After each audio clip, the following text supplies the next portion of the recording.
Talking about Roar in the Shore with Ralph Pontillo. Stay with us. Thank you for joining this week's GoErie Live discussion. Today, Erie Times News reporter Jim Martin will be talking with Chief Executive of Roar on the Shore, Ralph Pontillo, about the event this year. I am Erie Times News online reporter Sarah Grabsky, and I will be moderating your GoErie Live comments. Thanks to Gannon University for sponsoring these live discussions every week. Enjoy the conversation. Take it away, Jim. Morning, Ralph. It's good to have you with us. Thank you. It's good to be here. You're coming up on a pretty busy week here. About a week away? It's very exciting. It's one of those things. It's like Christmas. All of a sudden, it's there. You know, it hits you, and you can't believe it's next week. Well, Christmas is in a new location, but you're still having Christmas this year. That's right. And you know, there are a lot of pluses, there are negatives, and it's been discussed at length with a lot of different groups. But overall, the response has been overwhelming, and the pre-registrations on all of our events is at the highest level in our history. So we're pretty encouraged by that. I think most people by now are familiar with, sort of how it came to be out in Northeast. I don't know that we need to go into that a lot today. Yeah. But let's talk, instead more about what that means in terms of how are things going to be different this year. What does that change for the people of, I guess mainly for the people who participate in this, for people who want to go see bikes, for the people who are bikers, and for the people of Erie who are maybe kind of used to people rumbling through town. Yeah, I think all that's going to still continue to happen. I don't think that all goes away. I think there are still going to be bikes in town. I think there's still going to be bikes going to the restaurants and doing those things. That they're visiting us, and that's a good thing. Mm-hmm. I think the hub is the key, though. The hub is where we are going to be hosting all of the major concerts and all of the vendors and that type of thing. Bikers like to ride, and the ride out to Northeast is a beautiful ride. You have 4 options in getting there, and they're all great options, and they're all scenic options. And as you cut across 90, you get a beautiful shot of the lake as you're coming into 89 to get up to the Speedway. So the ride aspect of it, I think, is going to be great. I think the vendors are much happier in this setting than they were downtown. A lot of people don't realize, but we were losing vendors based on theft. There was a lot of stealing going on downtown. So when we shut down at night, a lot of our vendors were being robbed. And some of them were reported, some of them were just closing up and leaving town. Assuming you're saying this is an easier area to secure, is that right? There's no issue here. There are no people living in the middle of the event. And so there's a big difference there. And I think that's a big aspect for our vendors. Plus, there's plenty of space for them. We have a lot of tractor trailers this year, something more than we've had in the past. So we're up to 110 vendors right now. How does that compare to the past? It was 67 last year, so that's substantial. That's what I'm saying. Everything is up this year. Do you think that's partly a function of maybe needing more because, maybe in the past someone would go to a vendor or someone else would duck into a local restaurant or bar? Mm-hmm. Is part of it needing to replace that convenience? Well, yeah, I mean, there's no way Lake Erie Speedway is going to replace the Erie downtown vibe. That's a downtown place. You had lots of options, lots of places to go. You had wonderful bars and restaurants and all that. And that's an appeal. And you're downtown, you're walking the streets, it's pretty cool. Up in the racetrack, you don't have any of that. It doesn't exist. But what you do have, though, is a whole new vibe, and you have this vendor village. And it has all those amenities. It has multiple food vendors. It has multiple bars. So there are places that you can go. There are areas where there's entertainment. There are areas where there are tents and seating, and just lots of different things. So we think we've recreated a very positive festival biker vibe at the Speedway, and I think people are going to enjoy it. I don't really remember. I've seen the numbers of people that you attracted. Mm-hmm. You can tell me, how many people do you typically attract in a year? It's about 165,000. So that'd be about 80,000 bikes. That's what my next question was. I wasn't sure what the breakdown was. We calculate based on 2 people on a bike. So that's not total people. You're talking about that many bikes coming to town. No, about 80,000 bikes coming to town. Okay. And then you have about 165,000 people coming in, both in cars and on the back of bikes and the person on the bike. So in other words, you take that count, you double it for the number of people. Gotcha. And then, it's never where there's 165 at one time either. It's over 4 days. Sure. So it's spread out over a 4-day period. I think people think there's 165,000 people all at one time. That's not the case. Sure. Well, you've got several days to work with. Right. What are you expecting in terms of, or what kind of concerns do you have, or what did you have to address in terms of safety, or what have been your worries, or you've got some construction issues. And you've also got the inherent issue. I've actually heard people call me and say, I had a guy call me and say, hey, I like to come to town. He says, I'm a responsible guy, but I like to have a few beers. I like to go to the events, and I walk to my hotel. How do you see that being addressed? Do you see people, what would you have someone do? What would you say to someone? Yeah, don't drink and don't ride. I mean, that's a no-brainer. You don't drink alcohol and get on a motorcycle. So if your intent is to get to the point where you're buzzed and you can't ride, stay in downtown and go to your hotel. I think that's your best bet. This is about riding. We're out there to ride, not drink beer. Now, you can have a beer and still ride, you're fine. But the point is, you don't drink to the point where you can't handle your motorcycle. And anybody who does should really stay home. And that goes for if you were in downtown Erie and not downtown Erie. Keep in mind, too, there weren't that many people that walked to the event because you had the Avalon Hotel, then you had the Gannon folks. So you maybe had 300-400 people that were doing that. Right. So out of 165,000 people, that's a very minute group of people that need to drink and walk back to their hotels. The rest of them were riding back. So my question would be, if it wasn't a problem in years past, why all of a sudden it is a problem now? What's So the they difference could between Uber before, maybe they could still do that now. You've got all perhaps. kinds of options. Take those options and do it responsibly. I mean, there's no point ever in going to a place, getting trashed, and then getting on a motorcycle. You'd be out of your mind to do it. I think you've been really candid about saying, hey, there's things we're going to miss about downtown Erie. But on the other hand, I guess I'll ask you, what opportunities, in a good way, does this present for you? I'm thinking of, you're a little bit more of a relationship now with Peak and Peak. What are some of the pluses in terms of what options does this open up for Roar on the Shore this year that maybe weren't there in the past? Yeah, I think for one thing, it's not disruptive to anyone. It's out in the northeast area, up by the highway. It's not a highly populated area, so we're not interfering with a lot within the neighborhood itself. Where this was in the heart of downtown, and you had noise factors and noise issues, and you had other businesses. So on a positive basis, there's no disruption really, and it's geared for what we're doing. So the facility itself is geared for large groups. So for example, we used to rent porta-johns for our folks. Sure. Now we have bathrooms, actual stadium bathrooms. That's a massive improvement over going into a porta-john. Anybody who's used one knows that. So there's that aspect of it.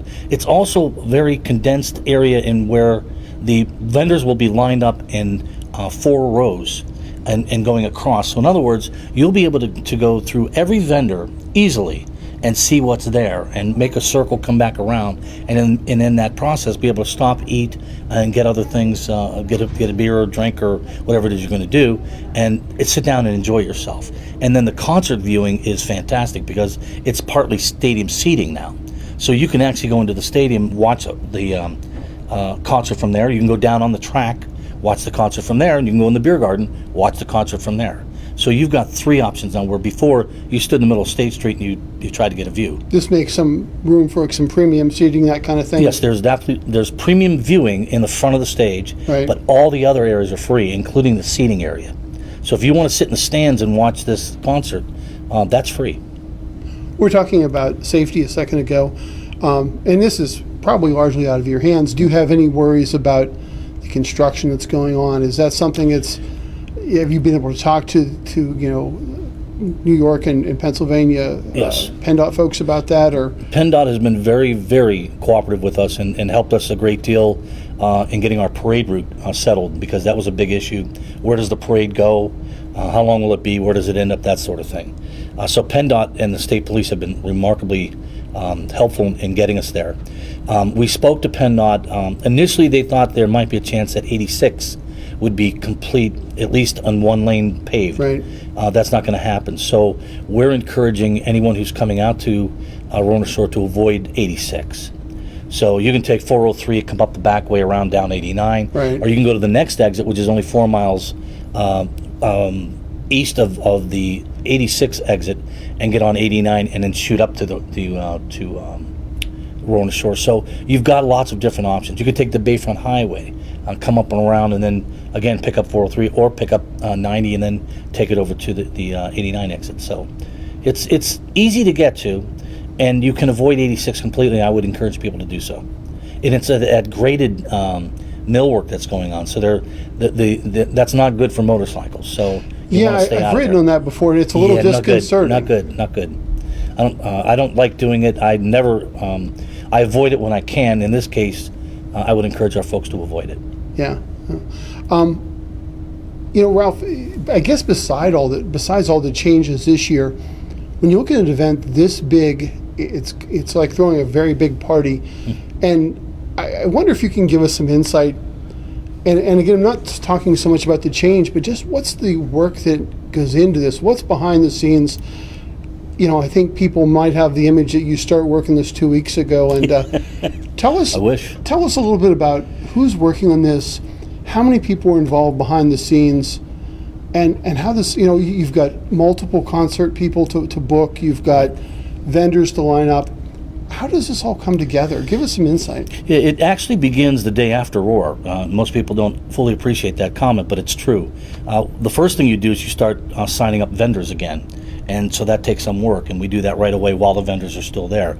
We also do a number of infrastructure contracts in advance. So, for example, the electrical contractor will say, do you want us back next year? And the answer is yes. So they book those days for us. So there's a lot of that type of infrastructure work that goes on in advance, and that all requires deposits, and it requires commitments on everyone's part. Then, as the months progress, the board meets. They select their new charity for the following year. Then the work begins with that, and then all the work building up the program for next year begins in January. And that's when we start contacting the various headliners to see if they're available, what their prices are, and that type of thing. That generally takes about 2.5 months. And that process involves airlines, hotels, travel. I mean, all the things that would go into bringing an act into town, and that's pretty extensive. Because you're taking care of putting them up, yeah. And how many people are involved in all these planning stages? I mean, obviously you're bored, but yeah. How many people on the ground are working on this? Well, during the event itself, there's about 120 people that are either volunteers or paid staff that are working the event. Mm-hmm. Prior to that, there's 2 part-time people and me, and that's who does the work to get things all straight and put together for the year. So we do the upfront work in advance, and then as the program nears, we start bringing more and more people in, and then the rides and all the other things are taken care of. And then we have a tremendous support from the manufacturer and business association. You guys are about 10 minutes in, but I just wanted to ask Ralph, you're getting a lot of feedback on our Facebook feed right now. What has been, or if you gotten any feedback from riders about the move in general? Yeah, there are some that are not happy about it. They prefer a downtown environment. I don't blame them. And I understand that, but for the most part, it's been very positive. It's the only thing I have to go by is this. If you look at the parade and you look at the pre-registrations from year to year, we're up 500% on the parade.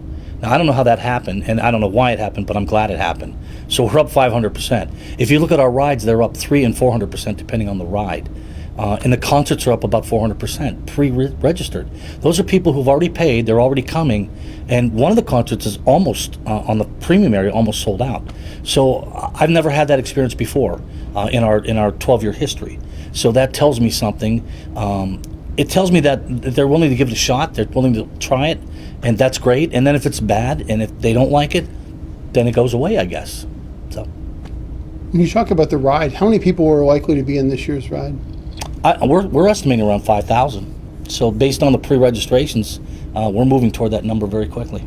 Now it's a longer ride this year. Oh my God, it's much longer. It's going to be about 1 hour and 20 minutes. It's about 41 miles, but it's the most spectacular scene of Northwest Pennsylvania countryside, man. Where's it go? Walk us through that a little bit. If I can remember, the first part of the ride is exactly the same as it has been every year. We did not want to disappoint those folks that have been coming out for years and greeting us. So we painstakingly moved the back part of it outside the city of Erie because the city of Erie wouldn't issue the permits for the parade. So we had to develop a new path. But you come out of the casino, you shoot up to, and you end up on, I think it's Robinson and Old French Road, mm-hmm. which is where the stop usually is. And then we proceed down Old French Road. We get to 89, cross 89, over to Arbuckle, and Arbuckle to Lake Pleasant Road. Go all the way down Lake Pleasant Road to Route 8, then 8 to 89, 89 into the Speedway. So it's about 41 miles. It's got some spectacular scenes out there. Just rural America is just beautiful. And it's going to be a great ride. And it's a true ride. It's a good ride. So we're excited about it. And apparently so are a lot of other people. Great. Any particular worries, or is this the kind of thing that weather is weather the thing they worry about more than anything else? Yeah, it's what keeps you up. I mean, I there are literally times where I can't sleep because I've always said one rainstorm during the middle of our event will cost our event its entire margin, which means that we make a small margin on the event, and I don't think people realize it takes $500,000 to put this event on. It's $500,000 up front to put this event on. So you have to recover $500,000 in that process, plus the contribution to the charity. And so that's a big nut to crack. When you lose a day, you lose a big chunk of that margin because you can't get it back. So I can't say, well, we lost Thursday, but Friday will be good. Friday was going to be good. Thursday's gone. You've lost Thursday. So yeah, weather is a So you're back to break even at that scared point. to death of the weather. Well, like we were talking, maybe we've got the rain out of its system this year. Well, everybody pray, please. For all the events that are going on. Every event, every outdoor event. Rain is just. It's just. I was down in Johnstown at Thunder in the Valley, and Thursday night was pouring rain, and it just everyone disappeared. I'm sure you sympathize. Oh my God, Lisa, who runs the event, is a good friend, and she just. I told her, I said, I don't even know what to tell you. She said, well, you've been through it. You know how this works. So, yeah, weather is a factor. Big. You mentioned the charity. Tell us about the charity this year. And it's NAMI, National Association of Mental Illness. They want to start a pilot program geared toward veterans and their families. So a lot of times when these young folks come back from serving, there are issues, and they maybe have done things or have been involved in things that have had an impact on their health, their well-being. When they come home, they need support, and the key area for that support, according to the folks at NAMI, is that the family.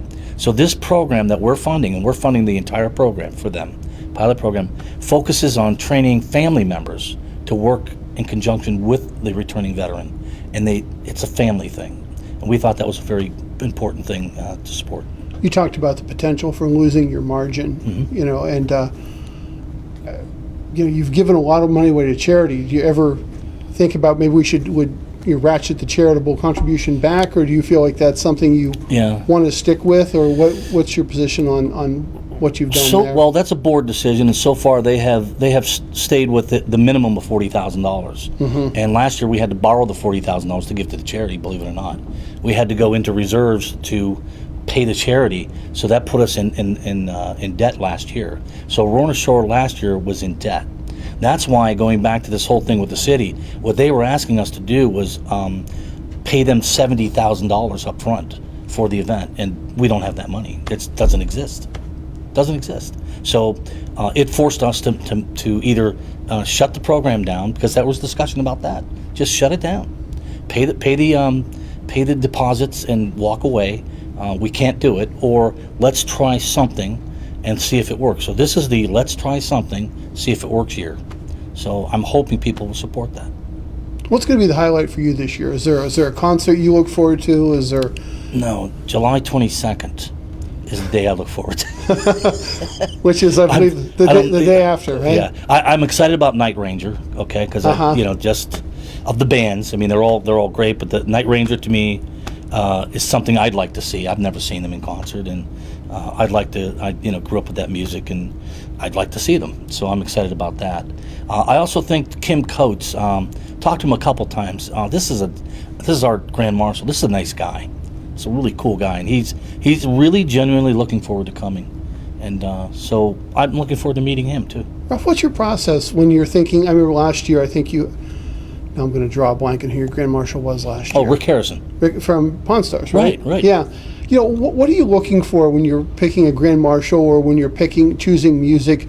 Do you have what's the approach? What are you looking for? Well, obviously a number of factors go into it, and pricing is always a big deal. Sure. Availability is a big deal. People send me lists of great bands. I mean, beautiful list of these incredible bands, and I try to explain to them, well, this band charges $250,000 to come, so we can't afford to bring that band. We'd like to, but we can't do it. You're not getting you too, right? That's right. So, so the point being that You look for a band that you think has marketability. People want to see them. You take a look at our demographic. It's usually middle age. So you look at those bands that were in that period of time. They're affordable. They're still around, and they're touring. So you try to match those things up with your demographic and that kind of music, and you book it. And some years we've had great success. Other years not so much. Like anything else in life. Yeah, some hits. Yeah, some hits and some misses. I think we've had some great Grand Marshals. I haven't been disappointed in any of them. They've been fun to work with, and every single one, and I'm not making this up, every single one after the parade looks at me and says, "I can't believe I just experienced that." I swear to God, those are direct quotes. I can't believe what I just experienced. And it's America, man. It's America. It's people out tailgating, flags. It's the coolest thing I've ever seen. I mean, it really is wonderful. Well, Ralph, I appreciate the time today. I'd like to leave it with you to just give our viewers watching today a final wrap up of when this starts, when this ends, where they should go. Just give us a final wrap up of what the details of Roar on the Shore 2019 are. Sure, and everything I'm about to say you can find on www.roarontheshore.com. All the information's there. We have an app. Download the app. It has current information, schedule, and all that. It's 17th, 18th, 19th, and 20th. Come to Roar on the Shore up at Lake Erie Speedway. Experience it. Tell us what you think. Let us know how you feel about it. Come to the concerts. It's free. Admission is free. Everything is free. So you can walk up there and never reach into your pocket, but take in the experience. Look at the motorcycles, welcome the motorcycles, just take in the experience all at one time, and I think you'll enjoy it. So please join us. Ralph, thanks again for being with us. Thanks again to everyone who joined in and participated in this week's GoErie Live discussion. This video will be available for replay on our GoErie Facebook page and on the GoErie homepage. Thanks again to Gannon University for sponsoring this discussion, and of course to Ralph Pontillo, Chief Executive of Roar on the Shore, for joining us today. You can find upcoming topics and guests on the GoErie Facebook page each week. Thanks again for listening.